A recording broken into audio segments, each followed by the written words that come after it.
జై ఎన్టీఆర్ గట్టిగా జై ఎన్టీఆర్. ధన్యవాదాలు మిత్రులారా. ఈనాడు మైత్రివనం చౌరస్తాలో భారతదేశం గర్వించదగ్గ గొప్ప నాయకుడు, తెలుగు జాతికి స్ఫూర్తిని నింపిన, తెలుగు జాతి చేత అన్నా అని పిలిపించుకొని గౌరవం దక్కించుకున్న ఎన్టీఆర్ విగ్రహావిష్కరణ కార్యక్రమానికి సభాధ్యక్షత వహించిన జూబ్లీహిల్స్ శాసనసభ్యులు మిత్రులు నవీన్ యాదవ్ గారు ఈ కార్యక్రమాన్ని ఏర్పాటు చేసి నాతో పాటు ఈ కార్యక్రమంలో తెలంగాణ కాంగ్రెస్ పార్టీ అధ్యక్షులు మిత్రులు మహేష్ కుమార్ గౌడ్ గారిని, సహచర మంత్రివర్గ సభ్యులు తుమ్మల నాగేశ్వరరావు గారిని, హైదరాబాద్ ఇన్ఛార్జ్ మంత్రివర్యులు మిత్రులు పొన్నం ప్రభాకర్ గారిని, మరొక సహచర మంత్రివర్గ సభ్యులు అజరుద్దీన్ గారిని, అదేవిధంగా మేమందరం అభిమానించే నాయకులు మండవ వెంకటేశ్వరరావు గారిని, రాజ్యసభ సభ్యులు అనిల్ కుమార్ యాదవ్ గారిని, మరో రాజ్యసభ సభ్యులు వేం నరేందర్ రెడ్డి గారిని, షేర్లింగంపల్లి శాసనసభ్యులు అరకపూడి గాంధీ గారిని, అదేవిధంగా తెలుగు కాంగ్రెస్ పార్టీ నాయకులు బండి రమేష్ గారిని, అదేవిధంగా నల్గొండ పార్లమెంట్ సభ్యులు మిత్రులు కుందూరు రఘువీర్ గారిని, నాగార్జున సాగర్ శాసనసభ్యులు జయవీర్ గారిని, అదేవిధంగా మన అందరి అభిమాన నాయకుడు ఎన్టీ రామారావు గారి యొక్క కుటుంబ సభ్యులు మిత్రులు రామకృష్ణ గారిని, మోహనకృష్ణ గారిని, ఇతర కుటుంబ సభ్యులను, అదేవిధంగా మిత్రులు మోహన్ బాబు గారి పుత్రుడు మంచు మనోజ్ గారిని, అదేవిధంగా సినిమా దర్శకులను, ఇతర నాయకులను, బోయపాటి శ్రీనివాస్ గారిని, ఇతర నాయకులను, సినిమా కళాకారులను, అన్నగారి అభిమానులందరినీ ఆహ్వానించి ఇంత గొప్ప కార్యక్రమాన్ని ఏర్పాటు చేసిన నిర్వాహకులకు అందరికీ మనస్ఫూర్తిగా ధన్యవాదాలు, అభినందనలు తెలియజేస్తున్న మిత్రులారా, భారతదేశ చరిత్రను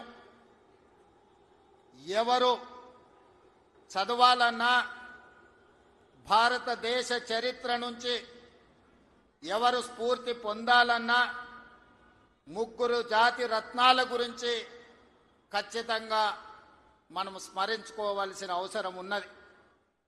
మొదటివాడు భారతదేశానికి రాజ్యాంగాన్ని అందించి దళితులకు, గిరిజనులకు, ఆదివాసీలకు ఈ దేశ ప్రధానమంత్రితో సమానంగా ఓటు హక్కును ఇవ్వడమే కాకుండా ఈ తాడిత పీడిత వర్గాల యొక్క అభ్యున్నతి కోసం ఈ రాజ్యాంగాన్ని రచించి, అదే కాదు ఆనాడు మహిళలకు ఓటు హక్కు లేదు. అమెరికా లాంటి దేశంలో మహిళలకు ఓటు హక్కు కావాలంటే కొన్ని దశాబ్దాలు కొట్లాడిన తర్వాత అమెరికాలో మహిళలకు ఓటు హక్కు వచ్చింది. కానీ డాక్టర్ బాబాసాహెబ్ అంబేద్కర్ పురుషులతో సమానంగా మహిళలకు ఓటు హక్కు ఇచ్చి, రాజులకు, చక్రవర్తులకు సమానంగా దళిత వాడల్లో ఉండే పేదలకు ఓటు హక్కు ఇచ్చి, తమను ఎవరు పరిపాలించాలి, ఎవరు శాసనాలు చెయ్యాలి అనంటే పేదవాడే నిర్ణయించుకునే ఓటు హక్కునిచ్చిన డాక్టర్ బాబాసాహెబ్ అంబేద్కర్ను మొదట మనము స్మరించుకోవాల్సిన అవసరం ఉన్నది, గుర్తించవలసిన బాధ్యత మన మీద ఉన్నది. ఇక రెండవ తరం శ్రీమతి ఇందిరాగాంధీ. ఇందిరాగాంధీ అంటే ఒక ఉక్కు మహిళ.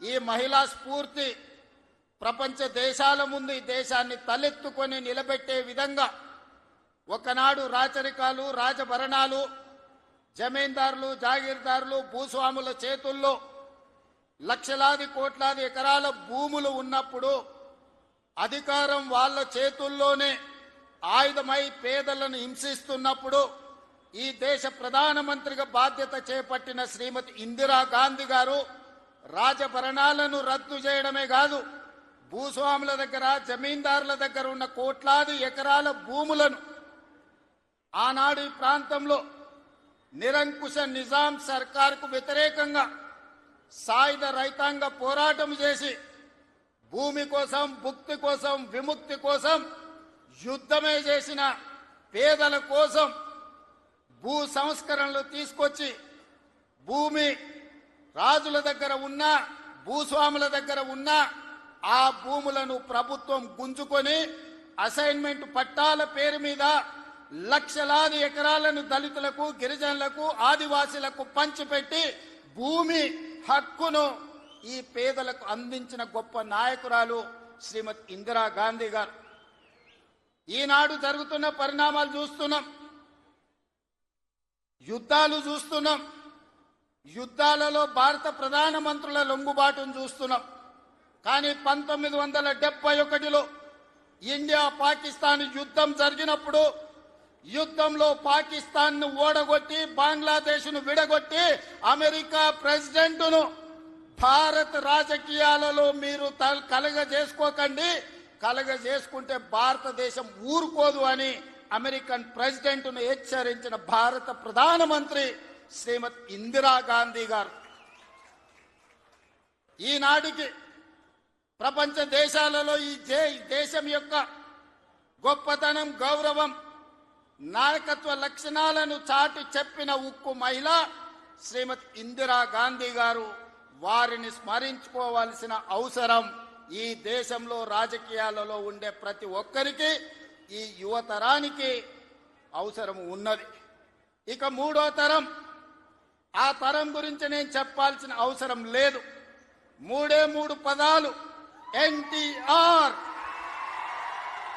ఈ 3 అక్షరాలు నీతి, నిజాయితీ, నిబద్ధత, ఉక్కు సంకల్పం కలిగిన నాయకుడు ఎవరైనా ఉన్నారు ఈ దేశంలో అంటే తెలుగు జాతి గర్వించదగ్గ బిడ్డ ఎన్టీఆర్. డాక్టర్ బాబాసాహెబ్ అంబేద్కర్, శ్రీమతి ఇందిరాగాంధీ, అన్న ఎన్టీఆర్ ఈ భారతదేశ జాతి రత్నాలు. ఈ జాతి రత్నాలు ఈ దేశం ఉన్నంతకాలం, మానవుల మనుగడ ఉన్నంతకాలం వారి కీర్తి ప్రతిష్టలు, వారి నిర్ణయాలను మనం స్మరించుకోవాల్సిన బాధ్యత ఈరోజు మన అందరి మీద ఉన్నది. మిత్రులారా, ఈనాడు ఈ కార్యక్రమం తీసుకుంటున్నప్పుడు చాలా మంది చాలా రకాలుగా మాట్లాడుతున్నారు. కాంగ్రెస్ పార్టీ ముఖ్యమంత్రి, పిసిసి అధ్యక్షుడు ఎన్టీఆర్ గారి విగ్రహాన్ని ఏ విధంగా ఆవిష్కరిస్తారు, లేదా ఎన్టీఆర్ గారిది ఆంధ్రప్రదేశ్ హైదరాబాదు నగరం నడిపొడ్డున ఎన్టీఆర్ విగ్రహాన్ని పెడతారా అని కొంతమంది మాట్లాడుతున్నారు. ఈ రోజు నేను స్పష్టంగా ఒక మాట చెప్పదలుచుకున్నా. కులాలకు, మతాలకు, ప్రాంతాలకు, భాషలకు అతీతంగా ఈ దేశం గర్వించదగ్గ నాయకుడు ఎన్టీఆర్.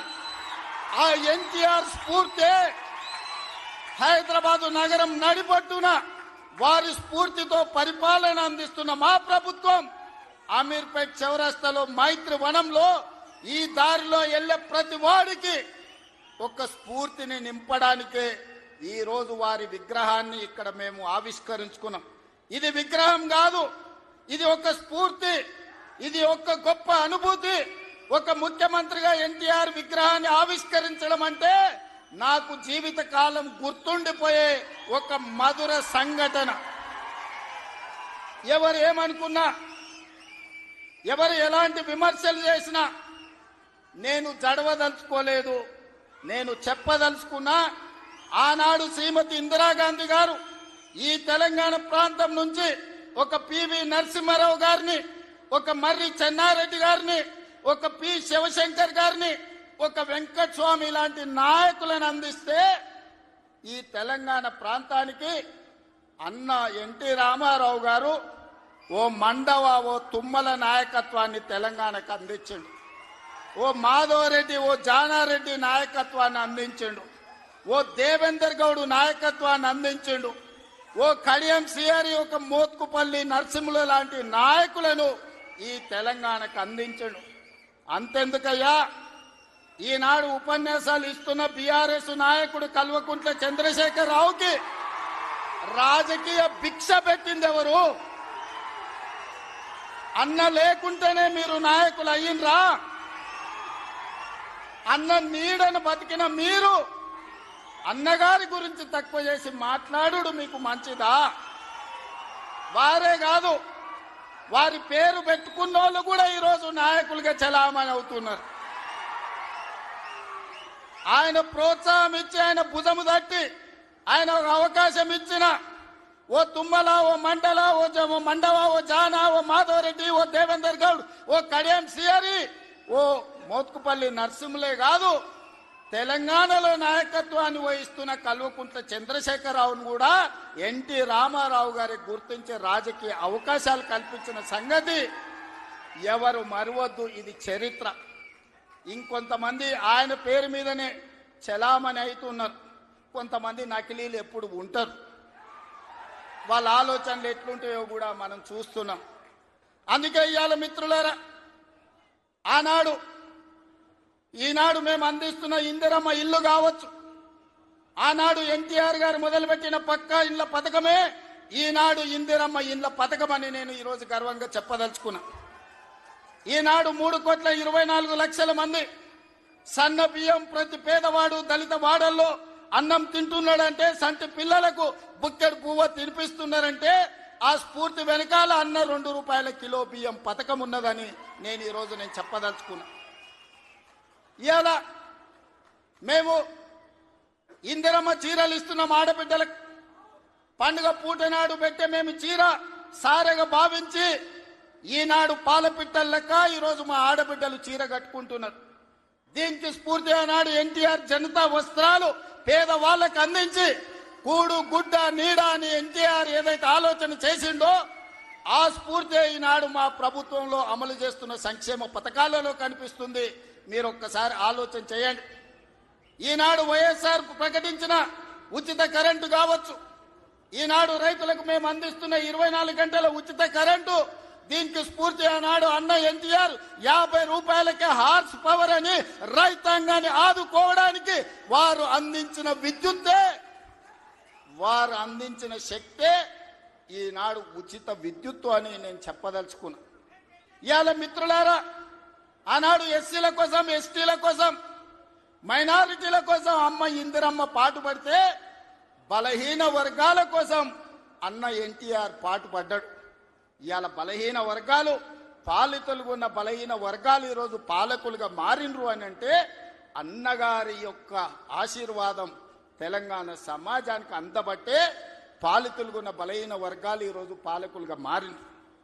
ఒకనాడు గ్రామాలలో పటేలు పట్వారి వ్యవస్థ ఎంత బలంగా ఉండేనో వాళ్ళ చేతుల్లో తెలంగాణ నలిగిపోతుంటే ఎన్టీ రామారావు గారు పటేల్ పట్వారి వ్యవస్థను రద్దు చేసి పేదలకు విముక్తి కలిగించిన చరిత్ర ఈ ప్రాంతంలో ఉన్నది.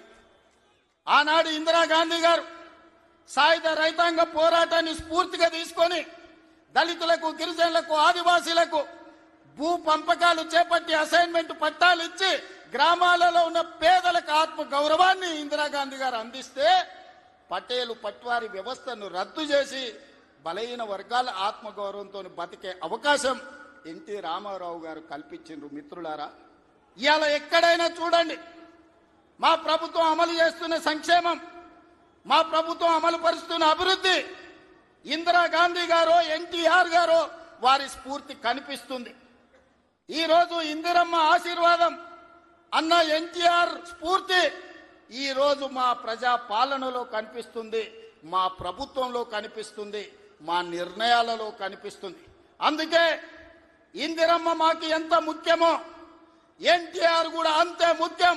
ఇందిరమ్మ ఒక తరం అయితే ఎన్టీఆర్ ఒక శకం. వాళ్ళిద్దరి కలయికనే ఈనాటి ప్రజాపాలన. ఈ ప్రజాపాలన ప్రజలకు అందుబాటులో ఉంది అనంటే ఒక ఇందిరమ్మ స్ఫూర్తి, ఒక ఎన్టీఆర్ యొక్క ఆలోచన విధానం ఈనాడు మేము అమలు చేస్తున్నాం. మిత్రులారా, ఇవాళ మా నిర్ణయాలు మీరు చూసిండ్రు.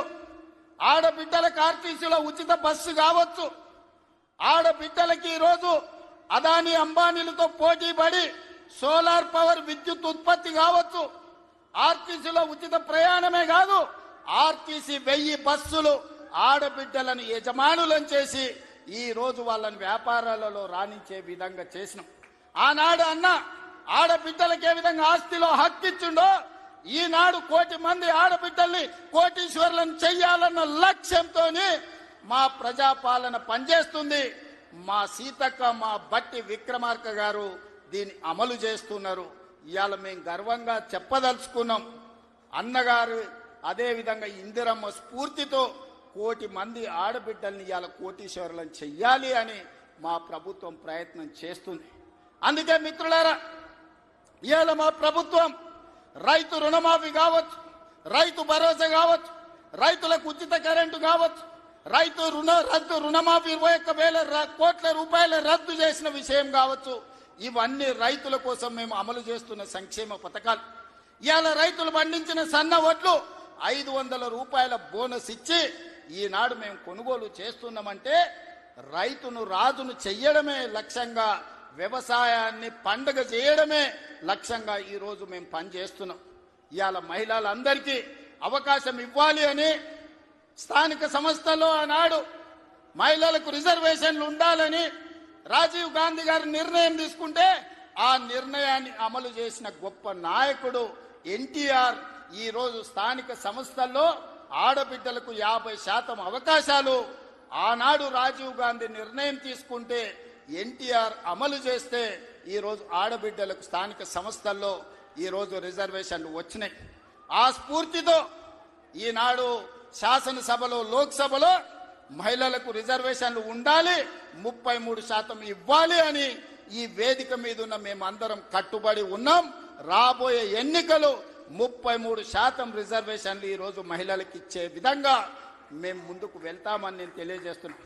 మిత్రులారా, ఆనాడు యువకులు 25-26 ఏళ్ల యూనివర్సిటీలో చదువుకున్న పిల్లలకు, మారుమూల ప్రాంతాలలో ఉన్న పేదలకు ఏ విధంగా అయితే ఎన్టీఆర్ గారు టికెట్లు ఇచ్చి గెలిపించిండో